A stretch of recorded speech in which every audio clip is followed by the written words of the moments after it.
नमस्कार, मी Ranjit sir. Math by Ranjit sir या यूट्यूब चॅनलवर आपलं सहर्ष स्वागत आहे. तर आज आपण जो की नेहमीप्रमाणे जो लेक्चर सिरीज राबवत आहे, संभाव्य प्रश्नांची सिरीज पोलीस भरतीकरिता, इवन बाकीचे एक्झामसुद्धा. द जस्ट तुमचं कंबाईन बी सुद्धा झालेला, त्यामध्ये सुद्धा आपण ज्या पद्धतीचे क्वेश्चन घेतलेला, तर त्या टाईपचे क्वेश्चन्स तिथे टोटली क्वेश्चन तुम्हाला तिथे पाहायला मिळाले. तर इवन MPSC असो किंवा पोलीस भरतीचा अत्यंत महत्त्वपूर्ण तिथे राहीलच. तर हा तुम्हाला येत्या लेखी परीक्षेत तुम्हाला अत्यंत फायदा व्हावा, हा प्रामाणिक उद्देश घेऊन आपण हे लेक्चर सिरीज आपण राबवत आहे. तर हे जे लेक्चर सिरीज आता बघा, हा व्हिडिओ आज तुम्ही शेवटपर्यंत बघा, नक्की इन्फॉर्मेटिव्ह वाटणार. मग तुम्ही जर आपल्या चॅनलला नवीन असणार तर सबस्क्राईब करा आणि इतर विद्यार्थी मित्रांपर्यंत शेअर करा. तर सेशनला आपण आता स्टार्ट करूया, त्याच्या आधी एकदा तुमचा लाईक होऊ द्या. ठीक आधी ओके.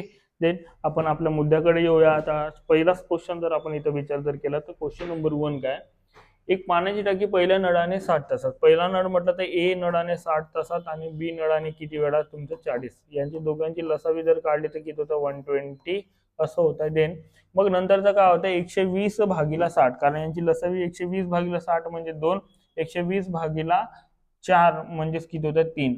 तर दोघे मिळून कॅपॅसिटी. आता मला सांगा, दोन्ही नळ एकाच वेळी सुरू केले असता म्हणतात, दोन्ही नळ सुरू केले म्हटलं तर काय, 2 आणि 3 किती होतं, 5. मग आता दुसरा नळ 20 तासांनी म्हणजे 20 तासापर्यंत काय असतं त्यांचा सोबत त्यांनी, म्हणजे दोन्ही नळ सुरू होते 20 तासापर्यंत.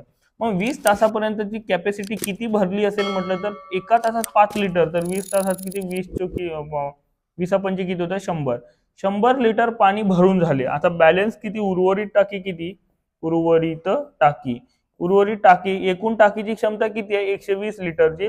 त्यामधून 120 वजा जर 100 जर केलो आपण तर उत्तर काय येणार, 120.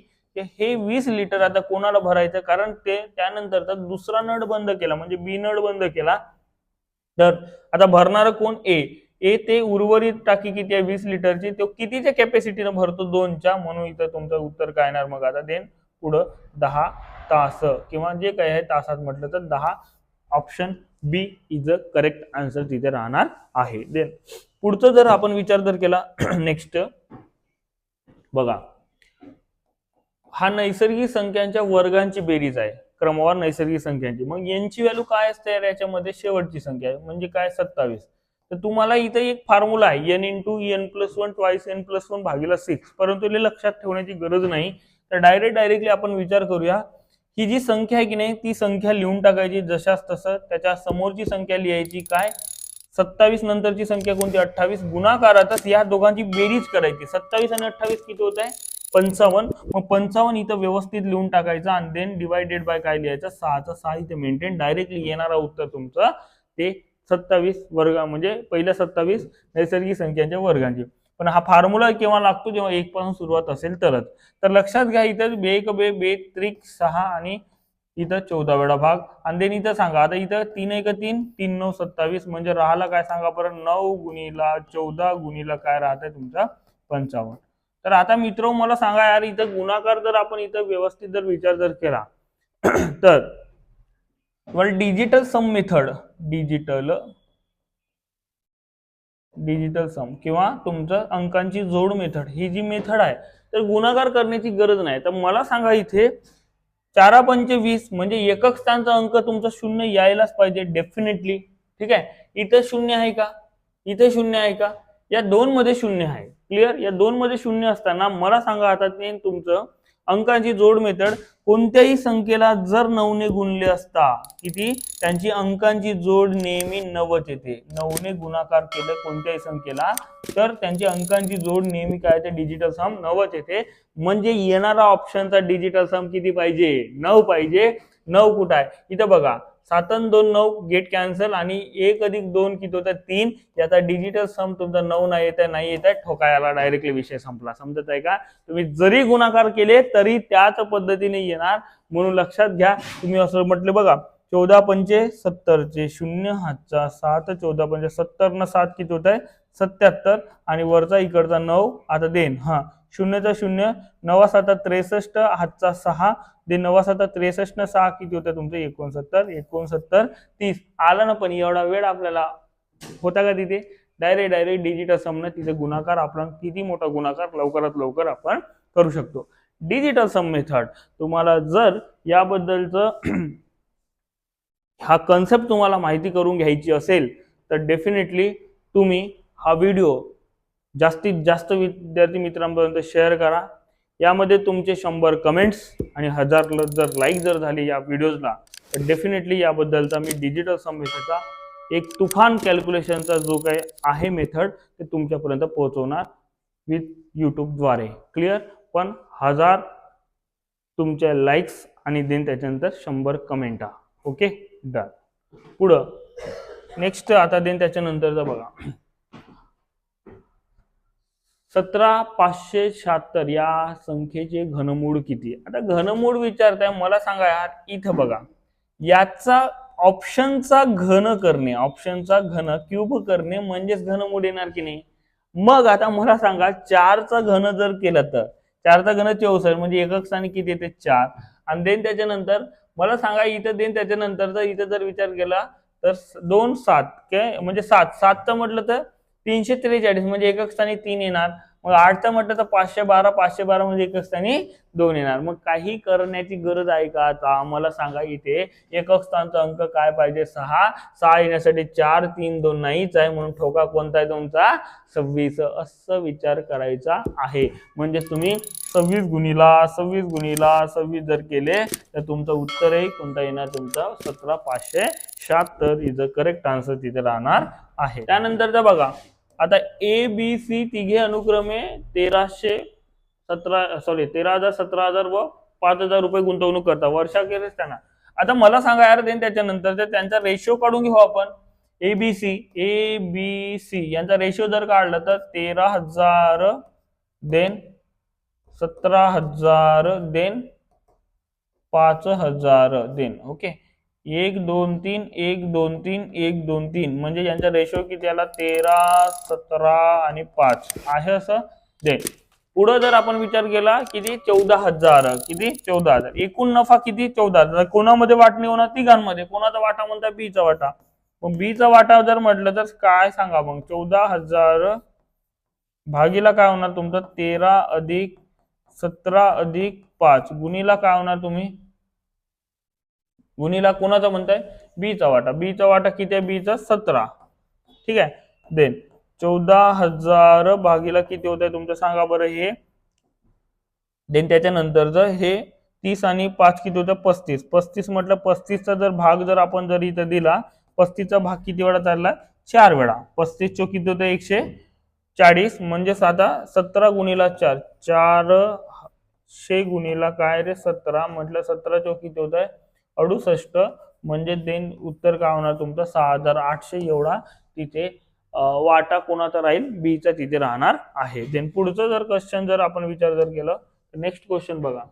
संदीपला मिळालेल्या गणित व इंग्रजी या दोन विषयाचे सरासरी गुण 69 आहे. इंग्रजी जेव्हा असं 2-2 येते की नाही तेव्हा डायरेक्टली बघा आता लक्षात घ्या कोणाचा गुण म्हणताय मिळालेले संदीपला गणितात.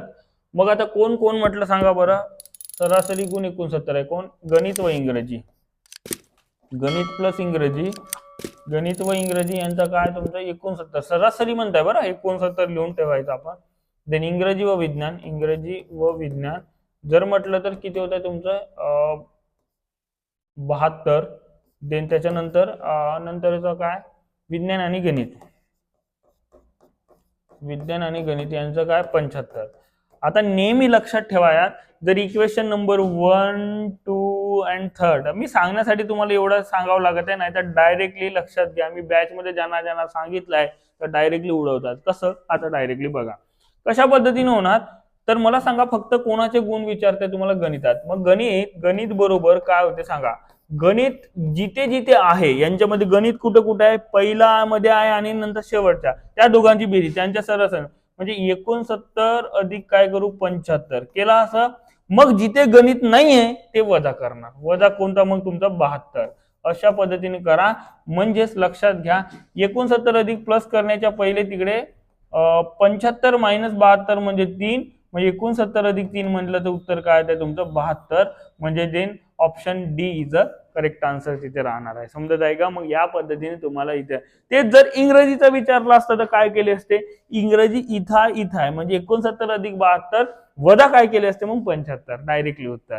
आणि तिघांची बेरीज म्हटलं तर सरासरींची बेरीज. असं आहे भन्नाट. समजत आहे ना? म्हणून लक्षात घ्या. आता हा मेथड तुम्हाला आवडला असेल तर नक्की इतर विद्यार्थ्यांपर्यंत शेअर करा, लाईक करायला विसरू नका. पुढं हा सर्वात जास्त किंमत कोणती आहे? आता बघा एकंदरीत आता इतर विषय 9चा वर्ग किती, सॉरी 3चा वर्ग किती रे 9 गुणिला कोणत्याही संख्येचा पॉवर 0 असणे म्हणजे 1. देन त्याच्यानंतर इकडचं बघा 9चा इथे 2, इथे याचा आपण 9 गुणिला 1 म्हणजे 9. देन इथं काय होत आहे 9 अधिक काय रे 1 म्हणजे किती होत आहे 10. देन इकडे बघा 3चा वर्ग 9 मायनस 1 म्हटलं तर देन काय होत आहे 8. देन इथं काय होत आहे 9 भागीला काय होत आहे तुमचं 1 म्हणजेच काय होत आहे 9. मग मला सांगा सर्वात जास्त कोणती पदाची किंमत कोणती, म्हणजे इथं 10 मोठी आहे म्हणजे कोणती आहे, option B is a correct answer तिथे राहणार आहे. देन पुढं त्याच्यानंतरचा बघा आता हा इथे मला सांगा आता देन पुढचं इथे सुद्धा आपण डिजिटल सम जर वापरला, काय डिजिटल सम, तर किती झटक्यात उत्तर येते बघा. 9 9 9 9 इथं 9चाच मल्टिपल आहे म्हणजे तुमचा येणारा जो काही उत्तर आहे त्यांच्या अंकांची जोड सुद्धा काय पाहिजे 9. कारण डिजिटल सम काय म्हणतो की कोणत्याही संख्येतून 9 वजा करा किंवा 9 बेरीज करा 9च उत्तर येणार. म्हणून आता बघा इथं 9 9 गेट कॅन्सल, इथं 3 येतं हा येणार नाही 3 डिजिटल सम. इथं 9 इथंही 9 गेट कॅन्सल, इथं किती होतं 3 हाही येणार नाही. इथं बघा 9 9 गेट इथं 2 येत आहे. आणि देन इथं बघा आता देन त्याच्यानंतरचा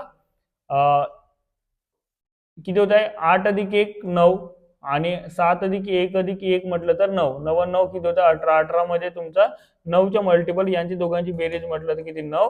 म्हणून डिजिटल सम द्वारे तुमचं उत्तर काय आहे option D is a correct answer. कारण हे तिघांमध्ये तुमचा डिजिटल सम 9 नाही म्हणून. क्लिअर मग समजलं? तर आता तुम्ही करत बसा त्यांचा वजाबाकी काय होते आणि काय नाही, तर तुमचं उत्तर तेवढा येते की नाही पहा. डेफिनेटली तेवढाच उत्तर येणार, काही विचार करायची गोष्टच नाहीये. पुढं म्हणून डिजिटल सम मेथड कसा आहे एकदम तुफान. म्हणून लक्षात घ्या. आठवण आहे ना 1000 लाईक्स 100 कमेंट, मग आपली कमेंटमेंट राहील. Okay done. एका कॉन्ट्रॅक्टरने एक काम 90 दिवसात पूर्ण करण्यासाठी 60 पुरुष कामावर घेतले होते, पण 60 दिवसानंतर असे लक्षात आले की 3/4 काम पूर्ण झाले. किती दिवसानंतर 60 दिवस. मग आता तुमच्या D1 ची व्हॅल्यू हे थोडं ट्रिक आहे. D1 ची व्हॅल्यू काय 90 दिवसात काम कंप्लीट करायला पाहिजे होता. ते 60 दिवसानंतर किती दिवसानंतर 60 दिवसानंतर म्हणजे 60 दिवस काम केले. आता म्हणजे तुमचं D1 ची व्हॅल्यू काय होत आहे आता 60च दिवस काम केले की नाही. 60 दिवसाचं जेवढं काम झालंय ते आता बघून घेऊ. 60 तुमचं राहणार. मग किती पुरुष M1 किती आहे मग तुमचं 60च आहे. ठीक आहे 60 दिवसानंतर म्हणताय म्हणून 60 आणि देन 3/4 म्हणजे वर्क किती होत आहे तुमचं 3/4 म्हणजे 4 पैकी 3 भाग काम पूर्ण झाले. आता दिलेल्या मुदतीत म्हणताय किती पुरुष कामावरून कमी करावे लागतील. आता किती पुरुष कामावरून कमी करावं लागतील म्हटलं तर आता मला सांगा D2 बरोबर आपण जर विचार केला D2 किती आहे 90 दिवसाचा आहे. 90 दिवसापैकी तुमचं 60 असं मायनस जर केलं तर आपलं उत्तर काय ते तुमचं 30. किती 30. मग आता देन त्याच्यानंतर तुम्हाला इथं किती कमी करावं लागेल असं जर म्हटलं तर M2 तुम्हाला माणसं इथं काढायचं आहे. म्हणून आता वर्क डन किती होणार W2 किती होत आहे 1/4. किती होत आहे 1/4. मग आता देन त्याच्यानंतरचा जर आपण इथं विचार जर केला तर देन पुढे जर आपण इथं मेंटेन जर केला तर सांगा 60 गुणिला किती होत आहे 60 M1 D1 divided by W1 बरोबर M2 किती आहे 30 गुणिला किती रे तुमचं M2 आणि भागीला किती होणार तुमचं 1/4. आता मला सांगा हा 4 तिकडे कॅन्सल आउटच होणार आहे कारण तिकडे जाऊन तुमचा इथं गुणाकार त्या पद्धतीने कॅन्सल होणार आहे. म्हणून आता देन त्याच्यानंतरचा जर आपण इथं विचार जर केला पुढं M2 बरोबर काय होतं सांगा. M2 बरोबर किती 60 गुणिला 60 आणि इकडचा कोण येणार, इकडचा हा पुन्हा 3 जशाच तसं गुणिला काय होणार आहे तुमचं, किती 30. मग 30 एक 30, 30 दुने 60 आणि इथं काय होणार 3 एक 3, 3 म्हणजे 3 दुने 6 म्हणजे इथं 20 म्हटलं तर 20 दुने काय होत आहे तुमचं 40. अशा पद्धतीने तुमचं उत्तर काय येणार, option A is a correct answer. जरा थोडा ट्रिकी होता तर ते आता बघून घ्या. क्लिअर. ओके. आता बघा इथे पुढचं दे. एका रकमेची वार्षिक 10% दराने 3 वर्षाचे चक्रवाढ व्याजाने होणारी रास किती होत्या म्हणजे 6,655 रुपये आहे. तर एक तर आपण याला ऑप्शन मेथडने विचार करू शकतो, नाही तर काय करणार 10% दराने 3 वर्षाचे म्हणजेच एकंदरीत तुमचा 10चा घन आहे. कोणाचा 10चा घन हे रास निघणार. रास घन जर आपण काढलं तर तुमचं म्हणजे 10चा घन म्हटलं तर ते चक्रवाढ व्याजाने म्हणताय ना, म्हणजे तुमचं आता बघा इथं व्याजाने जर आपण विचार जर केला तर 110 भागीला 100 असं होणार. याचा तुमचं 3 वेळा असं होणार की नाही. म्हणजेच तुमचं काय होतं सांगा, इथे जर आपण जर विचार जर केला तर 0 0 गेट कॅन्सल होणार. म्हणजे 10 भागीला 11 भागीला किती होणार तुमचं 10. याचा घन म्हणजे 11चा घन किती 13 31 आणि भागीला किती रे तुमचं 1000. समजत आहे का. आणि ही जी किंमत आहे हे याची किंमत म्हणजे दिलेली किंमत एकूण रास म्हणताय. हे रास आहे की नाही. म्हणजे 13 31 म्हणजेच किती होत आहे 6655 आणि देन त्याच्याने 100% म्हणजे 100 बरोबर किती अशा पण म्हणजे हा 11चा मल्टिपल आहे. किंवा या पद्धतीने आपण इथं विचार करूया एक्स बरोबर किती होत आहे सांगा. मग 6655 गुणिला 1000 सॉरी हा देन 1000 भागीला किती होत आहे सांगा बरं 13 31. याच्यामध्ये तुमचं 11चा भाग जाणार. 11चा भाग जर गेला तर किती वेळा 11च्या म्हणजे वर्ग येणार. वर एक कॅन्सल केल्यानंतर घन कॅन्सल 121 असं येणार. ठीक आहे. देन इथं 11 6 66 आणि देन त्याच्यानंतर मला सांगा आता देन पुढचा जर 11 जर भागलो तर आता तुमचा 0 1 भाग आणि 11 5 55 म्हणजे तुमचा 605 गुणिला किती रे देन. मग आता पुन्हा काय 121 असं होणार. 121 म्हटलं तिथं 11चा भाग जाणार इथे देन. पुढे जर आपण इथं जर म्हटलं तर 11 5 55 आणि देन राहिले 11 5 55 देन. पुढे जर आपण इथं विचार जर केला 55 गुणिला काय रे 1000 भागीला काय रे तुमचं 11 11 11 5 55 म्हटलं तर 5000 असं तिथे मेंटेन येणार उत्तर. परंतु आता एवढं करण्यापेक्षा तुम्ही बाय ऑप्शन मेथडने जरी गेले असते, बाय ऑप्शन मेथड तर तुमचे 5000चे किती टक्के काढले असते तुमचे डायरेक्टली 3 वर्षाचं म्हणताय म्हणजे 110 भागीला 100 गुणिला 110 भागीला 100 आणि गुणिला 110 भागीला 100 असंही जरी केले असते तर देन त्याच्यानंतर 1 2 1 2 गेट कॅन्सल 1 2 1 2 ठीक आहे 1 2 1 2 गेट कॅन्सल म्हणजेच काय 5 गुणिला काय 13 31 किती 13 31 अशा पद्धतीने 11चा घन 13 31 ना. मग गुणाकार केले असते तुमचा 6 5 काय आलं असतं तुमचं 5 6 6 5 5 असं तुमचा आन्सर येते. याही पद्धतीने तुम्हाला उत्तर काढता येणार होताच. ठीक आहे. कोणत्याही पद्धतीने करा काही विषय होत नाही. नेक्स्ट आता बघा 1001 पेन व 910 पेन्सिल अशा रीतीने वाटायचे आहेत की प्रत्येक मुलाला समान संख्येमध्ये पेन व समान संख्येमध्ये पेन्सिल मिळतील तर जास्तीत जास्त विद्यार्थी संख्या किती असेल. असं जर असेल तर बघा आता एक प्रकारची समान या पद्धतीने म्हणताय तर तुम्हाला मसावी काढावी लागेल. काय काढावी लागेल मसावी. तर मला सांगा 1001 असं जर विचार जर केला 1001 आणि तुमचं 91 म्हणजे 0 910. आता या दोघांमध्ये समान संख्येने म्हटलं तर भाग जाणे आवश्यक आहे. जर तुम्ही इथं जर 910 ने भागले तर इथे भाग जात नाही इथे जाते. 1001 ने भागले तर इथं भाग जाणार इथे भाग जाणार नाही. 191 ने भागलं कुठं 91चा विचार करून पाहूया. 91 ने तुमच्या 910 मध्ये डेफिनेटली भाग जाणार काही विषय नाहीच. आणि राहिला विषय कोणाचा आता 1001चा 1001चा जर म्हटलं तर 91 न जर भागलं तर 91 1 91 राहिले 9 पुन्हा 91 राहिले हा म्हणजे पूर्ण भाग जात आहे 11 वेळा. म्हणजे ऑप्शन कोणता येणार option D is a correct answer तिथे राहणार. डायरेक्टली तिथे होता म्हणून तुम्ही लक्षात घेणे आवश्यक आहे. फक्त भागाकार होता काही विषय वेगळा नाही. दोन संख्यांचे गुणोत्तर 2:3 आहे जर पहिल्या संख्येतून 2 वजा केले व दुसऱ्या संख्येत 2 मिळवले तर त्यांची गुणोत्तर, या टाईपचे बरेचसे क्वेश्चन बघितलं. मला सांगा आता दोन संख्यांची बेरीज किती आहे? बेरीज म्हटलं तर दोन संख्यांच्या गुणोत्तरांची बेरीज किती आहे? 2 आणि 3 किती होतं? 5. 5 ने भाग इथं जात आहे का, इथं जात आहे की इथं जात आहे का? नाही, इथं जात आहे. ठोकळ झाला, विषय कंप्लीट. समजत आहे का? तुम्ही आता मेथडनं सोडवा आणि कमेंट मध्ये पुन्हा टाका काय विषय आहे तर. ठीक आहे, त्या अंकांची बेरीज त्या पद्धतीने तुमचं आहे. तर आपण ते बॅच मध्ये व्यवस्थितरित्या सांगतच असतो, तोच आपला फंडा इथं अप्लाय केलेला आहे. बघा, ए हा बी च्या दुप्पट कार्यक्षम आहे आणि बी हा सी च्या दुप्पट कार्यक्षम आहे. जर ए एकटा एक काम 10 दिवसात करतो, म्हणजे हा डबल म्हणजे दुप्पट वेगाने काम करतो. ए जर 10 दिवसात काम करत असेल, ए त्याच्या दुप्पट काम कोणाला लागतील? बी ला, कारण तो कार्यक्षमता कोणाची जास्त आहे? ए ची. म्हणून 2 गुणिले म्हणजे बी बरोबर काय होणार मग? 2 गुणिला 10 होणार. म्हणजे 2 गुणिले 10 म्हणजे किती? 20. आणि देन त्याच्यानंतरचा जर आपण इथं म्हटलं सी, सीचा म्हटलं तर सी बी हा सी च्या दुप्पट काम, म्हणजे हा जर त्याचे डबल काम डबल दिवस कोणाला लागणार? म्हणजे 20 गुणिला 2 कोणाला लागणार? सी ला. म्हणजे काय? सी चं 40 दिवस. असं या पद्धतीने आपल्याला विचार करायचा होता. हे दुप्पट वगैरे कार्यक्षमता आपल्याला विचार करायचा. यांची लसावी किती होते सांगा बरं आता? 40. 40 येण्यासाठी देन त्याच्यानंतरचा बघा, 4 किती? 2 देन त्याच्यानंतरचा 1, अशा पद्धतीने आहे. तर मला सांगा टोटल तिघे मिळून म्हटलं तर 7. मग 7 ची आता किती? 40 डिवायडेड, टोटल काम किती आहे? 40. 40 डिवायडेड बाय 7.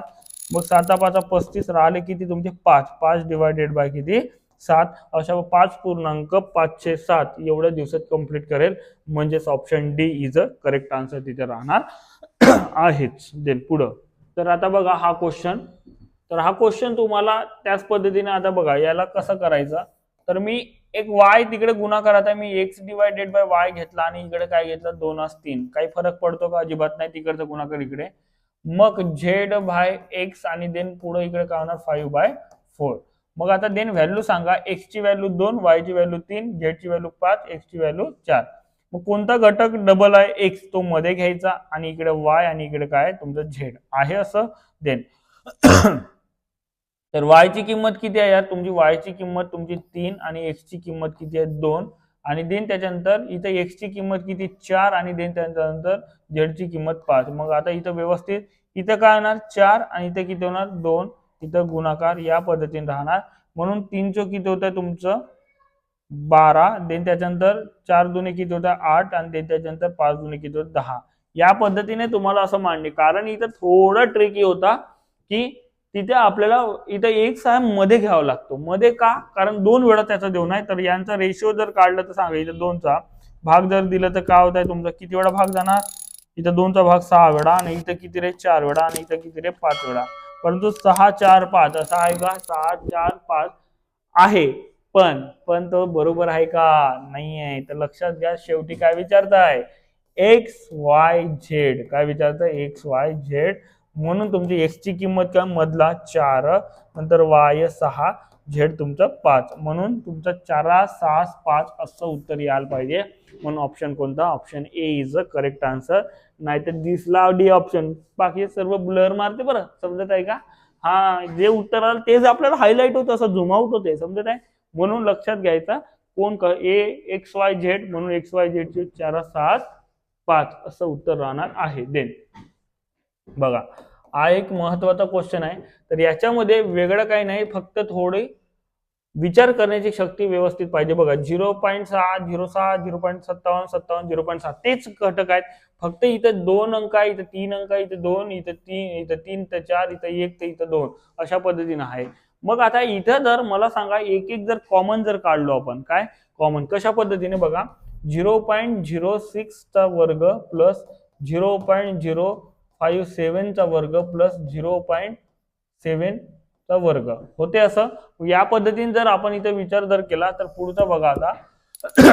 मग मी प्रत्येक याच्यामधून जर असं लिहिलो तर काय फरक पडतंय का? बघा मी असा विचार जर केला की 0.06 इंटू 0.1 चा वर्ग, क्लिअर, या पद्धतीने प्लस. ठीक आहे. देन आता इथे सुद्धा मला सांगा 0.057 वरती जे आहे ते लिहून टाकायचं आणि गुणिला 0.1 जर केला, कारण यांचा दोघांचा गुणाकार तेवढाच येते, आपण काही वेगळा करत नाहीये. प्लस काय होणार तुमचं? देन त्याच्यानंतरचं बघा 0 पॉईंट काय होणार तुमचं 7 इंटू काय होणार 0.1 चा वर्ग. या पद्धतीने तुम्हाला मेंटेन होत आहे. म्हणून आता मला सांगा इथे 0.1 0.1 0.1 तिघांमध्ये आहे 0.1 चा वर्ग तुम्हाला बाहेर काढायचा आहे. म्हणून तुमचं उत्तर काय होणार बघा आता 0.06 चा वर्ग प्लस 0.057 चा वर्ग प्लस 0.7 चा वर्ग आणि देन डिवायडेड बाय हे तुमचा एक घट आहे. देन 0.1 0.1 0.1 मी 0.1 चा वर्ग जर इथं काढलो बाहेर तर देन त्याच्यानंतर इथे काय राहणार 0.06 चा वर्ग अधिक तुमचा 0.057 चा वर्ग अधिक तुमचा 0.7 चा वर्ग. अशा पद्धतीने मग हा जो डिजिट हे जे अंक पूर्ण गट आहे हे सर्व सारखे आहे म्हणजे गेट काय होणार आहे तुमचं कॅन्सल. म्हणजेच राहणार काय सांगा 1 डिवायडेड बाय 0.1 चा वर्ग. 0.1 चा वर्ग म्हटलं तर 1 डिवायडेड बाय 0.01. मग आता दोन डिजिट काढण्यासाठी वरती 2 शून्य सेटलमेंट होणार 1.00 डिवायडेड बाय 0.01. मग आता पॉइंटला उडवलं तर काय होतं इकडे 100 असं तुमचं उत्तर यायला पाहिजे. म्हणून option C is a correct answer. थोडं ट्रिकी पण एकदा का समजून घेतलं थोडं तर डेफिनेटली उत्तरापर्यंत लवकरात लवकर जाता येईल. Okay done clear. मग पुढचं एक फळ विक्रेता 10 रुपयाला 5 या दराने 10 रुपयाला 5 दराने संत्री खरेदी घेतो. 10 रुपयाला 5 ओके. देन रुपीज आणि क्वांटिटी संत्रे ठीक आहे. 15 रुपयाला 6 संत्री विक्री करतो तर त्याला शेकडा. आता तुम्ही एकतर तुम्ही रुपीज ते समान करून घ्या. जर मला सांगा याला जर आता इथं एकंदरीत लसावी काढणे जर इथं मला सांगा आता इथं जर मी याला लसावी किती होतं यांची 15 आणि 10 ची 30 येण्यासाठी याला किती गुणावं लागेल 3 ने. याला किती गुणावं लागेल 2. इकडे जेवढ्याने गुणतो इकडे सुद्धा तेवढ्याने गुणावं लागेल इकडे सुद्धा तेवढ्यानेच गुणावं लागेल. या पद्धतीने म्हणजेच काय होत आहे 30 रुपयाचे काय होत आहे तुमचं 15. 30 रुपयाचे किती 15 आणि 30 रुपयाचे काय होत आहे तुमचं 12. मग आता मित्र मला सांगा यार देन त्यानंतरचं बघा आता 30 रुपयाला 6 संत्री विक्री आणि नफा कशावर कमवते तो विक्री केल्यामुळे. म्हणून यांच्यातला फरक 15 वजा किती होत आहे तुमचं 12 डिवायडेड बाय किती होणार तुमचं 12. कारण नफा कशावर कमवत आहे तो विक्री किमतीवर कमवत आहे. गुणीला काय टक्केवारी काढायचं 100 या पद्धतीने. म्हणून 3/12 गुणीला काय होत आहे 100%. म्हणजेच इथे किती वेळा भाग चालला 4 वेळा. 4 वेळा म्हटलं तर 25% असं तुमचं तिथे उत्तर येणार आहे. कारण 100/4 म्हणजे 25%. म्हणून उत्तर कोणतं येणार B option is a correct answer. तिथे क्वांटिटी तुम्हाला समान करून घ्यायची आहे बाकी काही करायची गरज आहे नाही. ठीक. देन पुढं 2 संख्यांचा मसावी आणि लसावी अनुक्रमे 17 आणि 255 आहे तर तसेच त्यातील एक संख्या 85 असेल तर दुसरी संख्या काय. अशा पद्धतीने तुम्हाला प्रश्न जर विचारला तर बघा आता मग आता याच्यासाठी एक फॉर्म्युला काय 2 संख्यांचा गुणाकार बरोबर 2 संख्यांचा गुणाकार बरोबर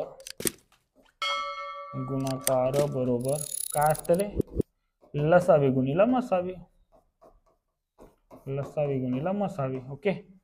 तर देन त्याच्यानंतरचा बघा 2 संख्यांचा गुणाकार म्हटलं तुम्हाला देऊन आहे का नाही 2 संख्याच देऊन आहे. 2 संख्या कोणकोणत्या एकच संख्या देऊन आहे. दुसरी संख्या काढायच्या गुणीला तुमचा एक्स कन्सिडर करू 2 17 गुणीला काय रे तुमचं 255. ठीक आहे.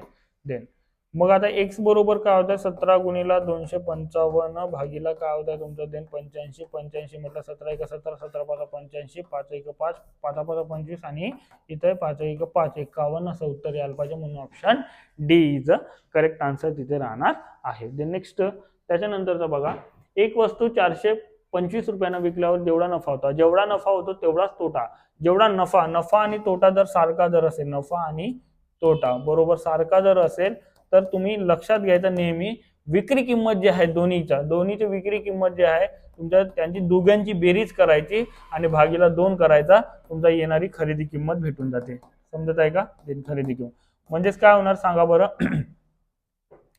55 म्हणजे देन त्याच्यानंतर तर इथे 80 80 म्हणजे 780 या पद्धतीने त्यांची बेरीज डिवायडेड बाय 2 म्हटलं 78 अर्ध किती होते 39 म्हणजे किती होत आहे 390 या पद्धतीने याचा उत्तर तिथे मेंटेन होणार आहे. क्लिअर. ओके. दे नेक्स्ट पुढचं बघा, एका आयताची लांबी 4x+3 सेंटीमीटर व रुंदी 3x-2 सेंटीमीटर असून त्यांची परिमिती 72 सेंटीमीटर आहे. तर त्या आयताचे क्षेत्रफळ, आयताचे क्षेत्रफळ बरोबर आयताचे क्षेत्रफळ म्हणजे रेक्टँगल काय असते, लांबी गुणिला रुंदी असते, लांबी गुणिला रुंदी. पण मला सांगा पहिल्यांदा तुम्हाला परिमिती देऊन आहे, काय देऊन आहे, परिमिती.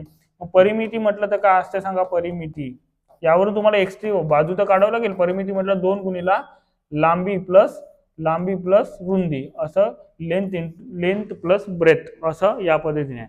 मग 2 गुणिला म्हटलं तर सांगा 2 परिमिती किती देऊन आहे तुम्हाला 72 आणि 2 गुणिला काय असते सांगा, एक किती 4x+3 आणि देन त्याच्यानंतर प्लस काय रे सांगा बरं 3x-2 अशा पद्धतीने 2 आहे.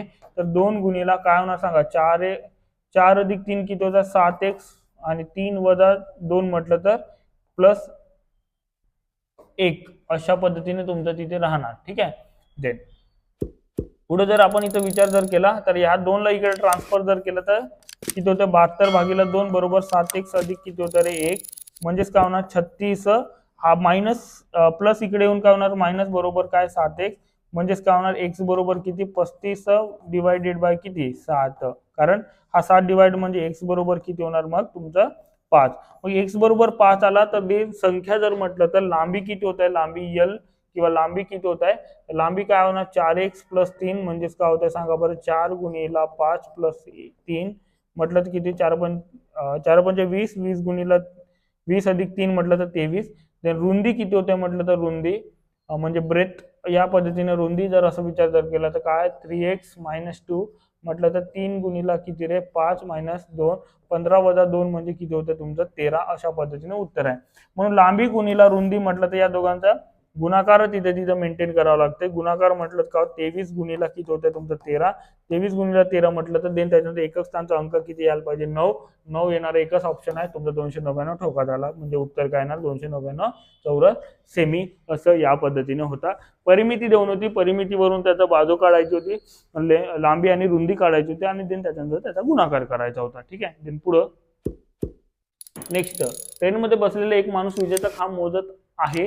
2 खांबामधील अंतर 60 मीटर आहे. तर ट्रेनचा वेग 42 किलोमीटर पर तास. हा एकूण अंतर तर काढून घेऊ आपण. एकूण अंतर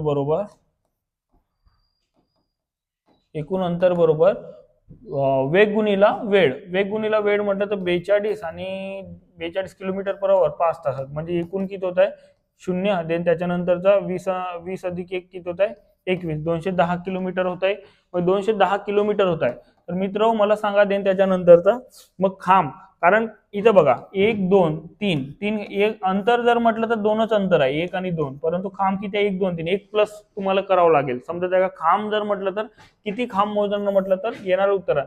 आता टोटल तुम्हाला त्या डिस्टन्स त्यामधलं अंतर कितीच आहे बघा. आता पूर्ण एकूण अंतर किती आहे 210 किलोमीटर आहे. किलोमीटरचं तुम्हाला कशामध्ये करावं लागेल मीटरमध्ये म्हणजे 1000 न गुणावं लागेल मीटर आणि देन डिवायडेड बाय किती मग 2 याच्यामधलं अंतर किती आहे 60 मीटरचा. कितीचा ते डिवायडेशन करा, कारण 2 याच्यामधलं आहे तुम्ही तसं करताना गुणाकार करता. हा आता बघा इथे देन त्याच्यानंतरचा जर आपण इथे विचार जर केला इथे जर आपण 0 गेट कॅन्सल केला आणि देन त्याच्यानंतर 6चा भाग जाणार. 6चा किती वेळा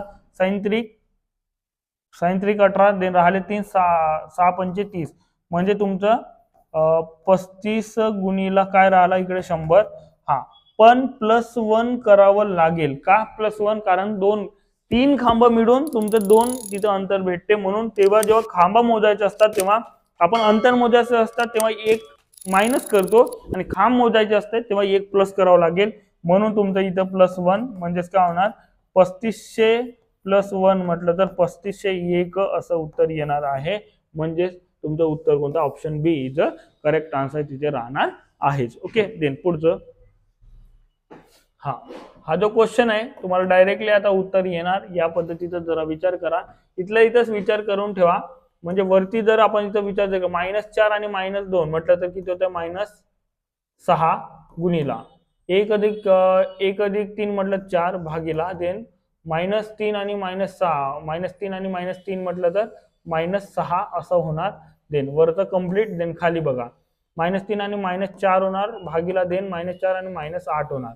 तर आता मला सांगा यार देन त्याच्यानंतर इथं -4 गुणिला 4 भागीला किती होणार -6 देन डिवायडेड बाय -4 भागीला काय होणार -4 minus minus get cancel then त्याच्यानंतर 6 1 6 मायनस मायनस गेट कॅन्सल म्हणजे काय होणार 4 भागीला 4 भागीला 8 असं होणार 8 वरती जाणार म्हणजेच काय होणार 4 गुणिला 8 भागीला 4 म्हणजे 4 1 4 म्हणजे उत्तर फायनल किती 8 म्हणजे option C is a correct answer. थोडं व्यवस्थित जर विचार जर केले तर डेफिनेटली उत्तरापर्यंत आपल्याला जाता येत होताच. देन 3 मित्र एबीसी एका वर्तुळाकृती मैदानाभोवती धावून एक फेरा अनुक्रमे 12 18 20 सेकंदात पूर्ण करतात तर किती मिनिटांनंतर ते तिघं प्रारंभ बिंदू भेटतील अशा पद्धतीचा आहे.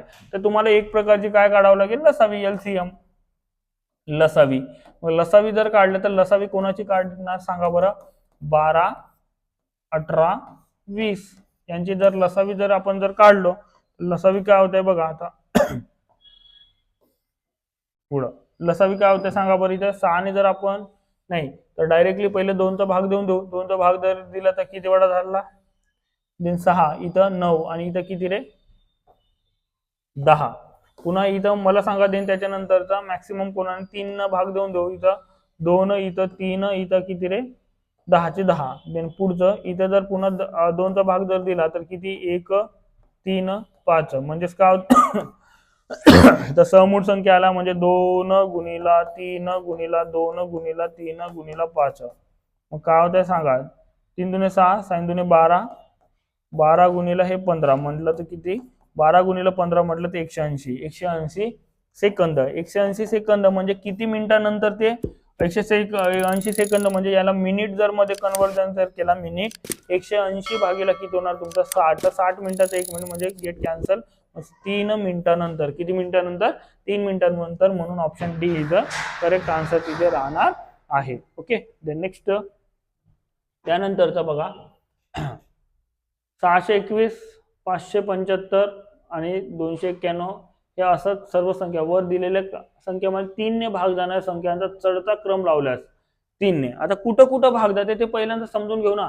3 ची कसोटी काय म्हणते अंकाच्या बेरजेला तर 3 ने निश्चित भाग 6 आणि 2 आणि 1 म्हणजे इथं 6 2 3 यांच्यामध्ये जाणार म्हणजे 6 1 लिहून घेऊ आपण देन पुढे चढता क्रम उतरता नंतर विचार करू 7 5 12 12 आणि 5 हे इथं भाग जात नाही गेला देन त्याच्यानंतरचा जर विचार जर केला तर काय होणार इथे बघा 9 आणि 3 म्हणजे इथं जाणार 291 मध्ये देन त्याच्यानंतर 9 9 इथे जाणार पण इथे जात नाही म्हणून गेला आता 8 5 13 इथे जाणार नाही ठीक आहे देन इथे 8 4 12 आणि 3 म्हणजे 384 मध्ये जाणार देन त्याच्यानंतर 8 आणि 1 9 9 इथे जाणार 186 मध्ये सुद्धा जाणार इथे 4 आणि 1 5 5 आणि 5 10 म्हणजे जाणार नाही देन त्याच्यानंतर 3 7 10 10 इथं 12 जाणार म्हणजे आता चढता क्रम जर लावला असता पहिला नंबरचा कोण येणार सांगा बरं सर्वात लहान कोण आहे 186 दुसरा कोण आहे दुसरा तुमचं काय 291 आणि तिसरा कोण आहे तुमचं 372 आणि चौथा तुमचं 384 आणि पाचवा तुमचा 600 मग आता मध्यंतरी कोण आता क्वेश्चन बघा कशा पद्धतीने विचारलाय या पद्धतीचे क्वेश्चन तुम्हाला विचारलं म्हणजे 3चीच कसोटी विचारले पण चढता क्रम म्हणताय चढता क्रम म्हटलं तर कोण येणार तुमचं 372 म्हणून option C is a correct answer तिथे राहणार म्हणून या पद्धतीने त्याचं उत्तर तिथे मेंटेन होणे आहे ठीक आहे देन मग आता पुढचं जर आपण क्वेश्चन जर बघितलं तर एक 360 मीटर लांबीची ट्रेन जी ताशी 45 किलोमीटर वेगाने जात आहे ती एका व्यक्ती जो त्या ट्रेनच्या जाण्याच्या दिशेने 9 किलोमीटर/आवर वेगाने जात त्या व्यक्तीस ट्रेन किती वेळात ओलांडेल मग डिश टीव्ही ठीक आहे तर आता मला सांगा काय काढायचंय वेट टी काढायचं तर डी बाय व्ही एकच दिशा आहे तर त्यांची वेगांची वजाबाकी होणार टी बरोबर एकूण अंतर किती आहे 360 देन वेग कोणते एक 45 आणि दुसरा कोणता एकाच दिशेने जात आहे म्हणून त्यांची काय होणार वजाबाकी मग आता देन किलोमीटर/आवर आणि ते मीटर मध्ये दोन्ही युनिट सारखे नाही म्हणून 360 देन इथं 45 वजा 9 म्हणजे किती होतात 36 गुणिला काय होणार 5/18 होणार असं कारण 5/18 पण 36 एक 36 इथं जाणार 18 वरती जाणार म्हणजे 10 गुणिला किती रे 18 भागीला किती रे 5 मग आता मला सांगा 5 1 5 5 2 10 18 2 किती होत आहे 36 म्हणून तुमचं उत्तर काय ना 36 सेकंदात ते ओलांडेल म्हणून option A is a correct answer तिथे राहणार आहे. देन नेक्स्ट आता बघा हा जो क्वेश्चन आहे तुमचा हा सरळ व्याजचा क्वेश्चन आपल्याला इथे म्हणता येईल म्हणून आता सरळ व्याज I is equal to PRN upon 100 म्हटलं ते काय होते मुद्दल दर गुणिला काळ भागीला 100. मग सरळ व्याज मुदतीचे सरळ व्याज IS काळाचा P किती आहे 15,000 आणि देन गुणिला किती मुद्दलाचे 8% दराने किती 4.5 वर्षात भागीला किती होत आहे तुमचं 100. ठीक आहे. तर आता एक पॉइंट उडवलं तर एक शून्य खाली येणार म्हणजे एक 15,000 आपण लिहून घेऊया गुणिला किती 8 गुणिला 45 लिहूया आणि देन त्याच्यानंतर एक शून्य वाढवून टाकू इथं 1000 1 2 3 1 2 3 गेट कॅन्सल म्हणजेच काय होतं बघा देन पुढं जर इथं विचार जर केलं 15 किती होतं 120 गुणिला काय होतं 45 45 गुणिला म्हटलं तर देन त्याच्यानंतर बघा मग 12 पंचे किती होतं 60 आणि आजचं आले 6 12 48 ना 6 किती होतं 54 मग वरचा एक शून्य 5400 म्हणजे option C is a correct answer तिथे राहणार आहे. या पद्धतीने तुम्हाला निश्चितपणे आपण टोटली एक क्वालिटी क्वेश्चन्स आपण इथं कव्हर केलेले आहेत जो की पूर्णपणे अंकगणिताचा पार्ट होता. Clear okay. देन यानंतर म्हणजे तुम्हाला हे व्हिडिओ लेक्चर आवडत असतील तर नक्कीच तुम्ही लाईक करा शेअर करा सबस्क्राईब करा. भेटूया नेक्स्ट लेक्चरमध्ये. धन्यवाद.